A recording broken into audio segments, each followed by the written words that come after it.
সবাইকে আসসালামু আলাইকুম। তো আমার ভাই কিছু বলবে, ভ্যান চালানো হয়ে আমার সাথে সময় দিচ্ছে, তা শোনেন ভাই কি বলে। আসসালামু আলাইকুম।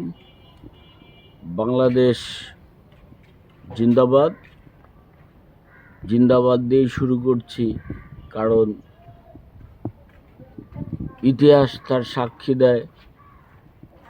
শহীদ প্রেসিডেন্ট জিয়াউর রহমান এমন একটি ব্যক্তি ছিলেন, এমন একজন প্রেসিডেন্ট ছিলেন যে গরিব দুঃখী মানুষের বেদনা ছাড়া আর কিছুই বুঝতেন না।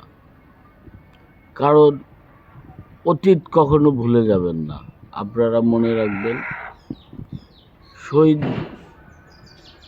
প্রেসিডেন্ট জিয়াউর রহমান শুধু একজন শহীদ প্রেসিডেন্ট জিয়াউর রহমান না, সে একটা ব্রিগেডিয়ার, সে একটা কর্নেল, সে একটা রাষ্ট্রপতি।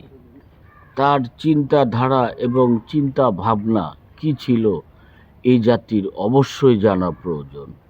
কারণ এই বাংলাদেশের মিঠা পানির অধিকারী একমাত্র শহীদ প্রেসিডেন্ট জিয়াউর রহমান। কারণ উনি জানতেন যে মিঠা পানি ছাড়া বিশ্বেও নাই, শুধু বাংলাদেশ, সোনার বাংলা ছাড়া। এই জন্য উনি খাল কাটা কর্মসূচি হাতে নিয়েছিলেন এবং নিজ হাতে খাল কেটেছিলেন। মানব জীবনের, বিশেষ করে আমাদের বাঙালি জাতির বিশেষ খাবার ভাত এবং মাছ, বাঙালি যেটাই বাঁচে থাকে এক কথায়। সেই ধান কিভাবে শহীদ প্রেসিডেন্ট জিয়াউর রহমান এই দেশে প্রতিষ্ঠা করছিলেন, সেগুলো কি আপনারা ভুলে গেছেন? আজকে বিগত দিনগুলো ফলো করেন। এই যে বাংলাদেশ, যখন উনি মধুকাকার ক্যান্টিনে ঢাকা ইউনিভার্সিটি এলাকায় বাংলাদেশ জাতীয়তাবাদী ছাত্রদল সৃষ্টি করেন, তথা বিএনপি। এই ছাত্র দলের মূল নায়ক শহীদ প্রেসিডেন্ট জিয়াউর রহমান এবং জাতীয়তাবাদী দল বিএনপি।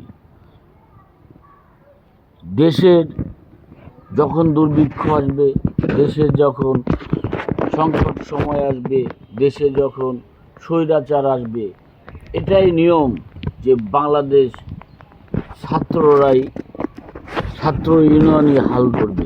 তার মানে এটা নয় যে তারা জুলুমবাজ হয়ে যাবে।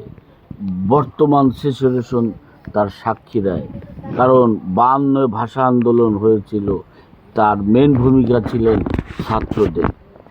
কারণ জাতির সংকট মূলে ছাত্ররাই ভূমিকা রাখবে, এটাই নিয়ম।